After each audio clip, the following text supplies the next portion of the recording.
Ramadan Mubarak is Happy Ramadan in Arabic. And before we get into our consulting, I would like to highlight this momentous occasion, the fact that Ramadan has just passed. Ramadan is the holy month of fasting for Islamic religious people. And it's a festival, it's a period of heightened spirituality, and it's very important for Muslims. Selma berpuasa is what you would say in Indonesia, which means happy fasting. So Ramadan is a very global festival, or let's say period. Excuse me a minute. Yes.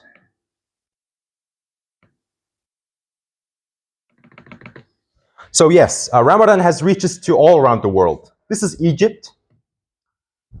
This is Pakistan, South Africa, London, and this is the Kaaba, the Islam's holiest shrine in Saudi Arabia.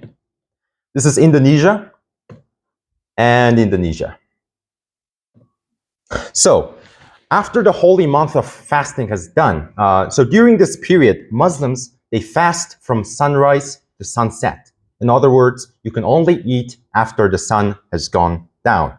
And after the holy month of Ramadan, you hold the celebration called Eid al-Fitr, which is a three-day feast celebrating a successful month of fasting.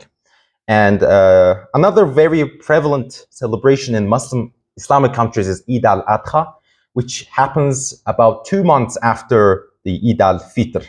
They are both feasts. So, I want you guys to imagine something. Close your eyes, if you will, and imagine something. Let's say that you are a foreign investor. You have been sent from your home country to Indonesia to meet your Indonesian partner. Your plane has just departed. You are wandering around the airport trying to locate him. And there he is. So you point the finger to him and you give him a wave. So you guys meet each other, and your Indonesian business partner is accompanied by his son. You find his son to be adorable, so you give him a head pat. And you yourself are accompanied by your wife, and you give your wife an affectionate kiss for a few minutes among the human traffic in the airport as a pretext for introduction. And after the introductions are done, the four of you head out to a restaurant and you guys eat. Being a born lefty, most of the things you do with your left hand, including handshakes and eating food. After the meal is done, you and your Indonesian partner head out to the restaurant's patio and to cool off and drink something cold. You start the conversation about the politics of Indonesia and other countries. After 30 minutes, the four of you depart and you say your farewells. Your Indonesian partner gently smiles and he shakes your hand again and he says goodbye. If you were in the foreign investor's shoes, you, my friend, have just lost your Indonesian business partner because you've done all the Indonesian cultural taboos possible. So it is very important to know these things. So our company has been in the industry for over 5 years.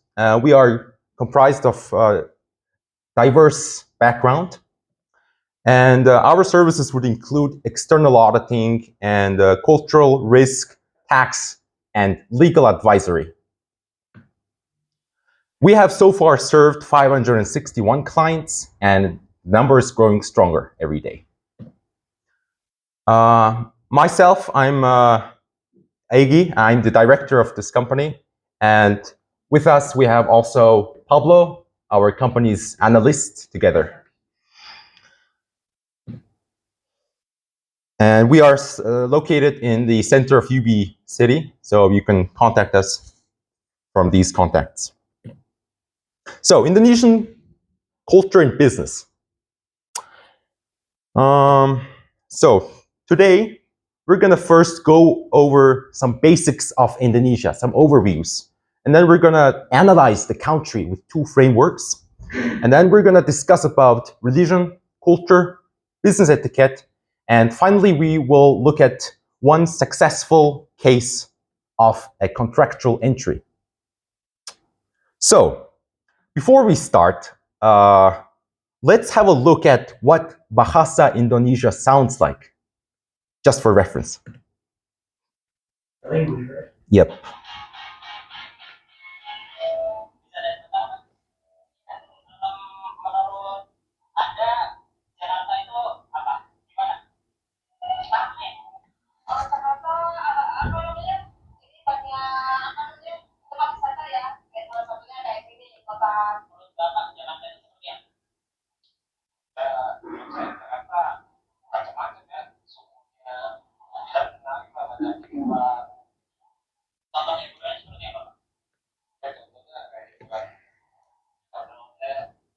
All right, I think that was enough. Sounds like very tribal. Yes, it sounds a bit like Malay, because Malay is actually the origin language of Bahasa Indonesia. So, Indonesia is comprised of over 17,000 islands, and it is the 14th largest country by land area. For reference, Mongolia is 18th, by the way. And with 280 million people, it's the fourth most populous country. And their currency is rupiah, which is the third cheapest currency. 100,000 rupiah is roughly equal to 20,000 tugriks. Their GDP is $1.4 trillion. And as a comparison, Mongolian is 15 billion and US is 27 trillion. So that would put Indonesia right in the middle. Their GDP per capita is 5,000.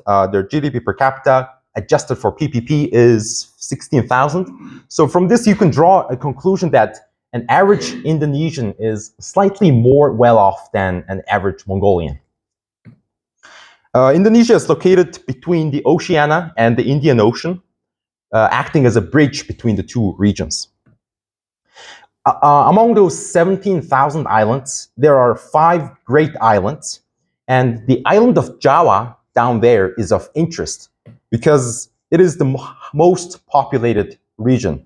It is also where the central city, Jakarta, is located, and it's also where the island of Bali is located, a very popular tourist destination, right there at the southeastern tip of the island of Java. So their ethnic composition, as you can see, is the majority part is Javanese, and they come from the island of Java, which is the most populated, and some 15% is Sundanese, which come from the island of Sumatra, which is above Java Island, which makes sense. Now, economic environment. It is the 60th freest economy, and if you compare it, Mongolia is 73rd and US is 25th. Agent Pablo, would you like to continue?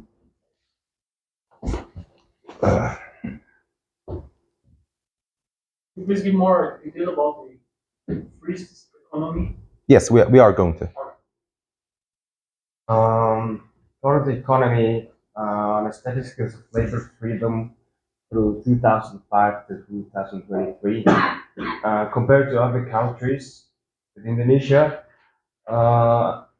until 2005 to 2021, the labor freedom was actually fairly lower than the world's economy. Until they caught up in 2021, considerably higher now, and the world's statistics has gone down. Labor freedom, as in like the rights and the not any government intervention, so you're free to operate. And along with this, there's business freedom. And business freedom, as you can see, has also a similar trend. basically. Yeah, May I? similar friends. Thank you. All right.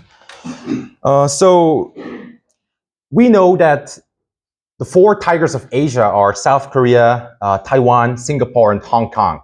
Well, there are 5 Asian tiger cubs, and one of them is Indonesia.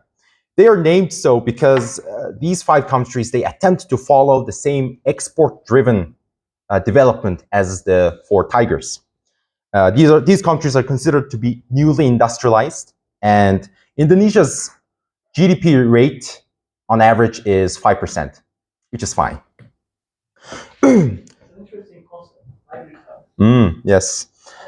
So Indonesia is rich in oil, natural gas, coal, tin, copper, oil, and nickel.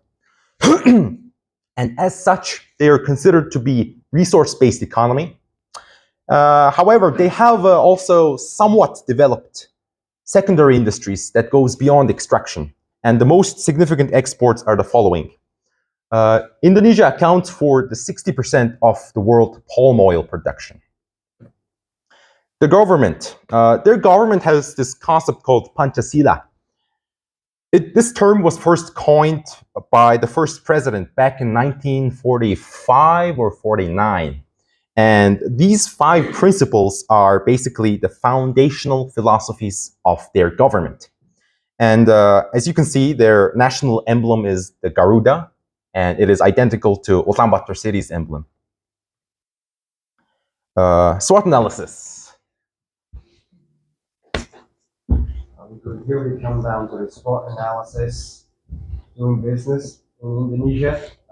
Talking about strengths, it is very diverse in natural resources, because you can do many trades, and you can import and export in numerous trade ways. It's very diverse. And also you have a low interest rate, meaning that you'll be able to attract most FDI entities, equities. So people across the world will be more looking forward to invest. About weakness, it is fairly poor infrastructure, meaning they have very poor governments, very poor, very poor government in general. They also encounter many natural disasters, earthquakes, tsunamis, so there'll be one concern to think about. Education system is also very not that great and not that bad. It's about like average. Opportunities. Neighbors. One of the ASEAN countries. It's like the United Nations. So you have to be able to interact with each other peacefully, and regulations and policy. Numerous traits, like in the strength, they're part of the World Trade Organization, to be able to trade without big concerns. Because of the high population, consumer market is very high. Demand is really high, so supply and demand really plays like a great role. What's the total population? 100? 270 million. Yep. Say again? 270 million in total. That's a lot. Yes. It's like, 4th most populous. I don't remember even a single country in Latin America that's close to it. It Mm. looks like a bunch of islands. I don't want to say that there are so many people. Sure, sure. So many populated. Threats. After the 9/11 attack, there's been a lot of terrorist threats in Indonesia because of religion reasons and everything. Poverty. They're on a statistically quite poor, as I read. Not most of them, but to some extent. And because of poverty, there's been a lot of use case of corruption and kidnapping, leading corruption. Is that done? Thank you. All right, so pay attention, folks. I'm going to go really fast because we have a lot of content, and I'm really trying to compress all this information. 40 minutes already. You guys have 10 more games. Okay. All right, so SWOT is done. And the next framework is the Porter's Diamond framework. I will just mention the things that were not mentioned in the SWOT analysis. So rich in natural resources, sure. And because they're rich in natural resources, their manufacturing and mining industries are highly subsidized, leveraged. But the bad thing is they lack infrastructure, education, and human resources, which limits their ability to scale up globally. The demand is they have a large domestic market of 270 million, and they all have varied tastes and demands, so it's a never-ending competition. And you can even carve yourself a niche market. Populational health. And related and supporting industries, transportation and logistics are well developed, so export-driven businesses are likely to succeed. As also agriculture, Indonesia is highly dependent on agriculture, so the following industries such as food and beverage would be also a good choice.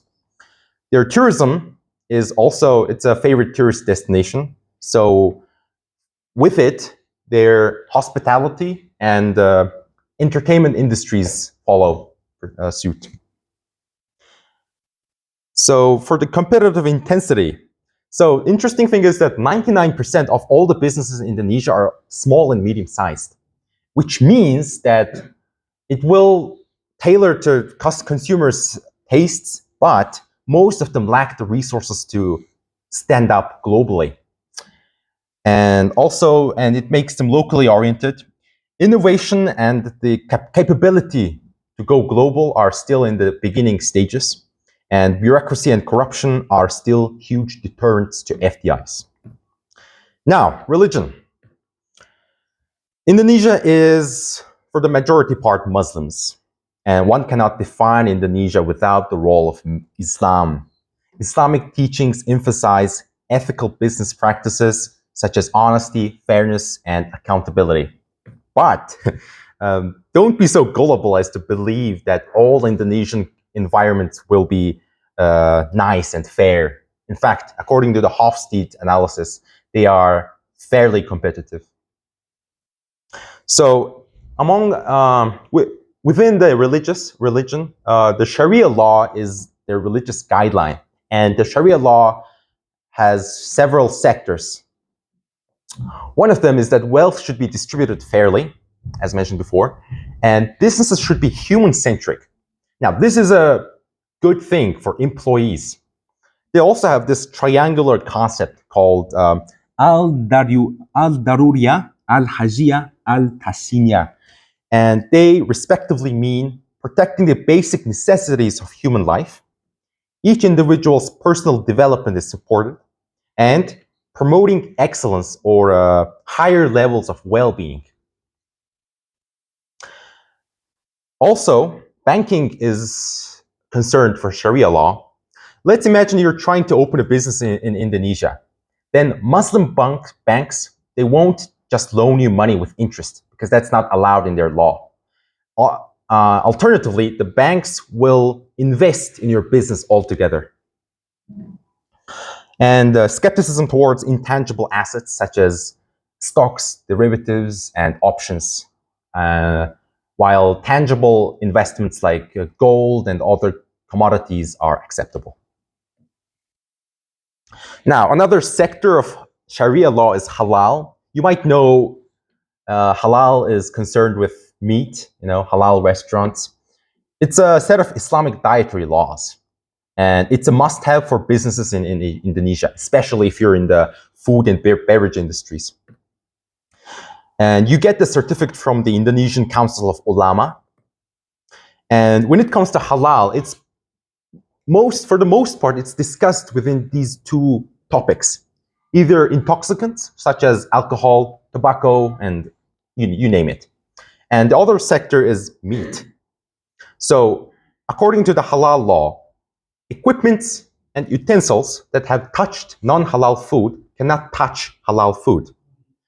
You have two options, though, as a business owner, as a manager. You can either have two sets of utensils, or you can have your sanitization process certified, which is way more cost-friendly. So non-halal foods include, of course, meats that have been butchered in non-halal way, pork, blood, meats of carnivorous animals, such as lions, tigers, the Komodo dragon, and other reptiles like crocodile. And meats of animals that have died naturally, which is a contrast to Mongolia, by the way. And then whether crabs and seashells are non-halal is debatable, and it depends on the individual religious jurisdictions. Now, let's go over some religious holidays. I mentioned Ramadan, but what else, right? 5 minutes. Really? 3 minutes already. Oof. Okay, so here are some workplace duets during the Ramadan. Because people are fasting all day, you should reduce your workload and work hours. And you should also provide a prayer room, which is actually customary all year round. Consider flex time. Your employees will love it. And most importantly, provide iftar meals. Iftar is that breaking of the fasting after sunset. And also, don't schedule meetings during iftar because you don't want to extend the fasting more than it is necessary. Now, there are some marketing considerations. Ads about harmony, union, and family are preferred because it is the month of such things. Dates or kajur sales go up, so try to integrate it to your business somehow. And food and beverage sales become periodic, so pretty much nothing throughout the entire day, but then a lot in the evening or in the morning. So consider changing your business operation times. Okay, we'll skip this. Religion, gender roles, workplace dynamics. Women are considered to be inferior to men, and they're more suited for domestic labor, home moms kind of thing. And the physical contact between men and women are highly discouraged in public. So it doesn't go beyond handshake. Culture. You want to go? Okay. Hurry up.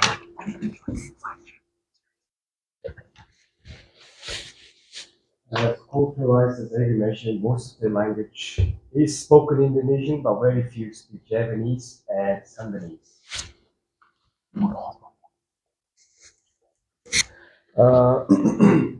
First of all, culture is mostly valued for like the arts, music, relationship, and harmony, and respect for hierarchy and authority. So position is very important. Personal relationships and networking, capital networking, relationships, harmony. Uh, Politeness and hospitality, they're very polite to each other and look after each other, basically respect whoever is doing. Was enjoyment of socializing and festivities. Mostly they like to socialize and do national holidays, festivals. Flexibility and adaptability.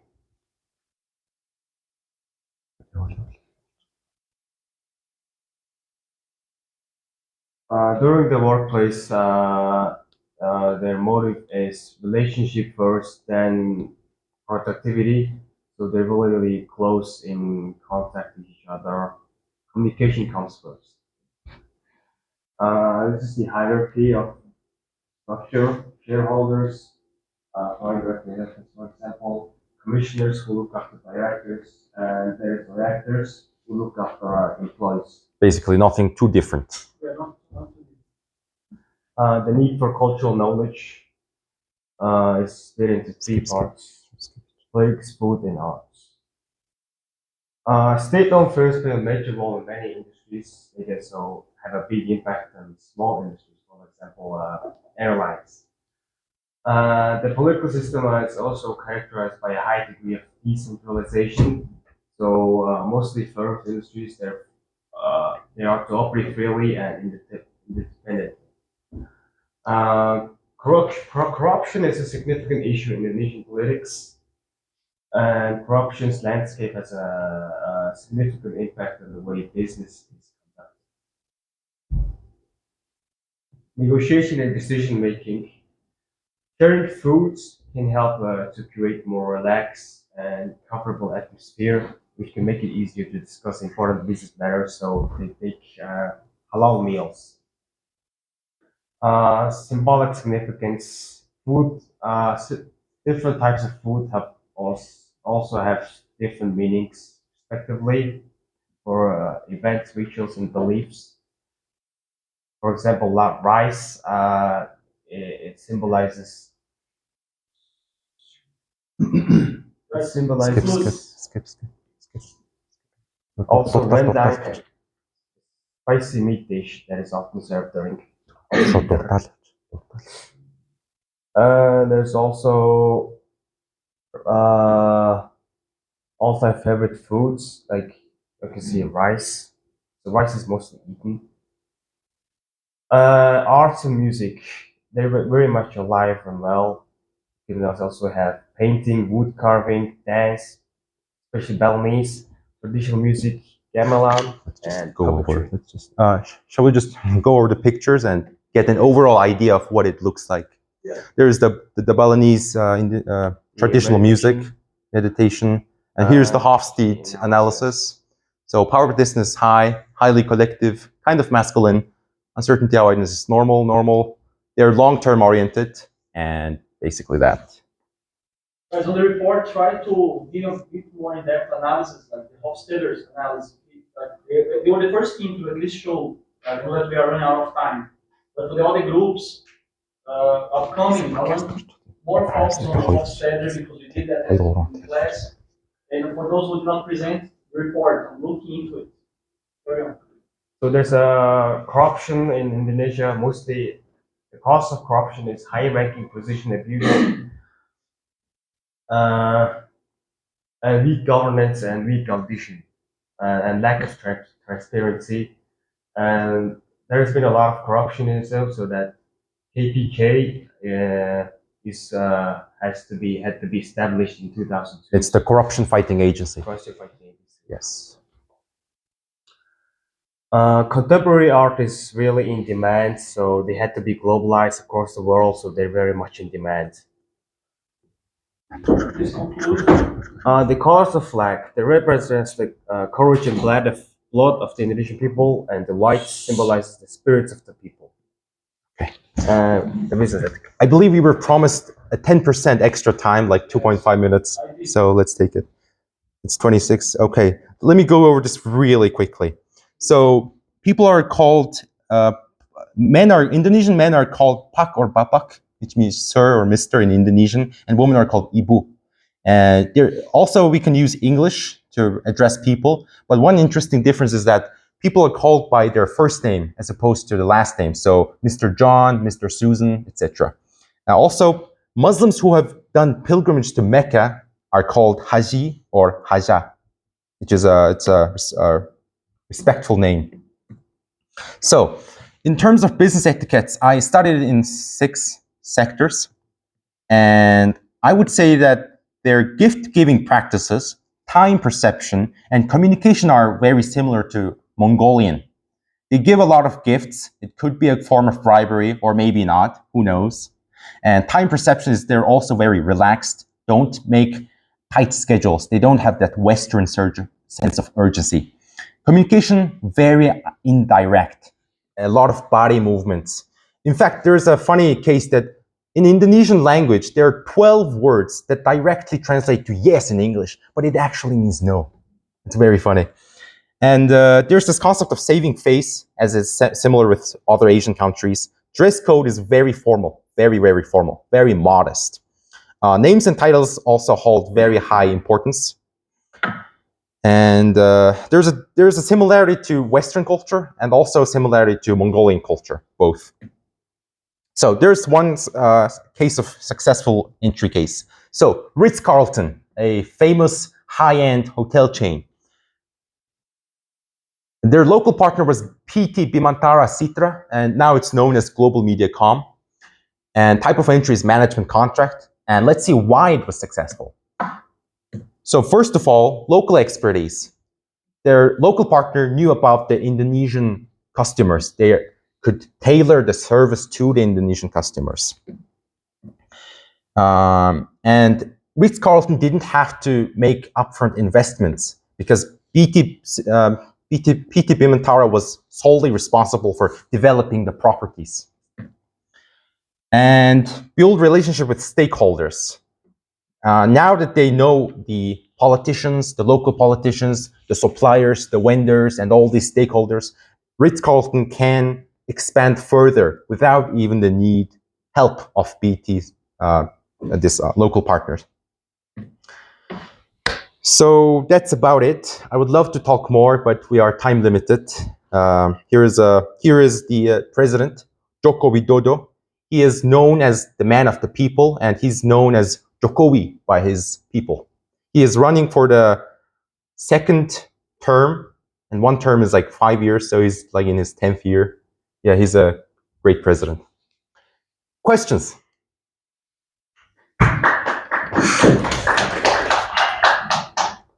Okay, again, like very nice presentation. Fortunately, time is limited. I would like that the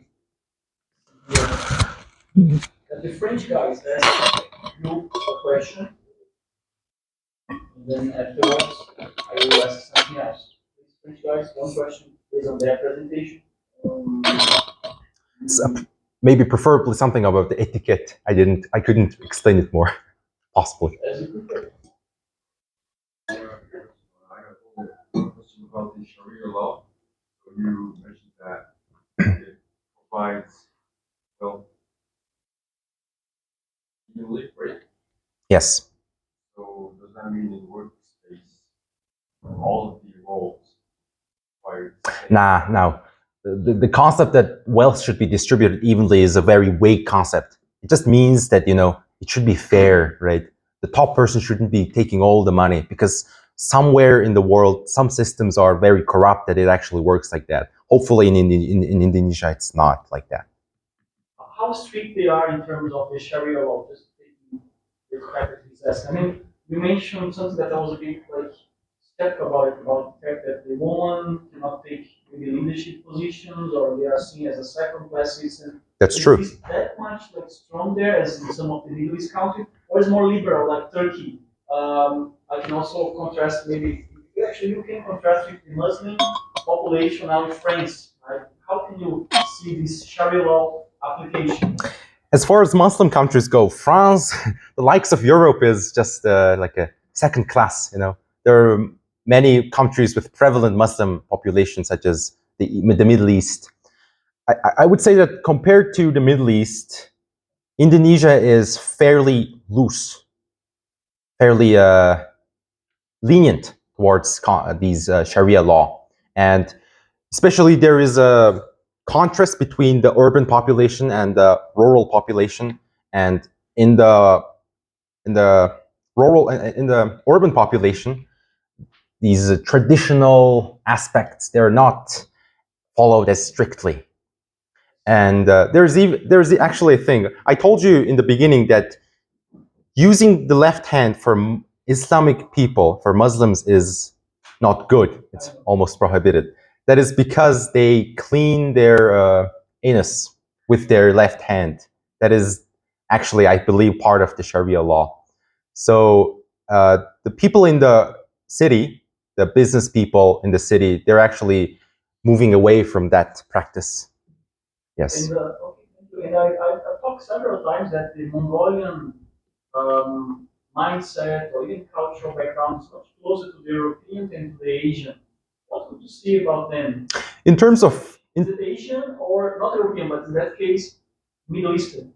Right? It's Asia, but still like somehow influenced their way to do business. Right. I get you.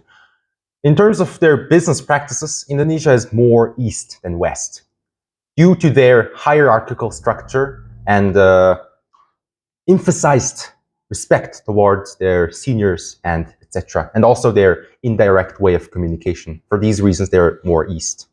That's very interesting. Yes. All right. Okay. Thank you very much. Let's take a quick break, guys.